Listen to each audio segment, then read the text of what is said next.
हम तो तुम्हारी खबर का इंतजार करते रहे। तुम फौरन वो शेयर्स फरात कारबे से हासिल करोगी। मैं तुम्हारी तरफ से अच्छी खबर का मुंतजिर रहूंगा, समझी? असल मसला चचा और दादी जान का है। जेहान, चंद आदमियों को दमीर के घर के बाहर तैनात कर दो। मैं आपसे बात करना चाहता था, इसलिए आया हूँ। मुझे कुछ भी करके सईद को रास्ते से हटाना होगा। लगता है खुशखबरी देने वाली हो आज। फरात अपने शेयर्स बेचने पर राजी नहीं हुआ। मुझे मसला नहीं चाहिए सबिया, सिर्फ नतीजा। जवाहिर की भी कोई ना कोई कमजोरी तो होगी, परछाई बन जा उसकी। इस बार शिपमेंट में जरा सी भी गड़बड़ बर्दाश्त नहीं करूंगा।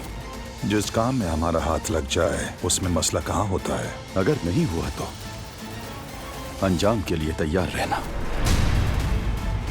तुम शायद भूल गए हो कि तुम एक काराबे हो। चाहे तुम्हारी आंखों पर मोहब्बत की पट्टी बंधी हो, लेकिन मेरी आंखें अब भी पूरी तरह खुली हैं। मैं तुम्हारी तरह इश्क के ढोल। ये बारान काराबे की बीवी है। हमने इस बोझ को किसी गद्दार के लिए नहीं उठाया था कि वो हमारे सीनों पर वार करे। ये कहानी बस यहीं पर खत्म हो गई। एतराज करने वाला मेरे सामने आए।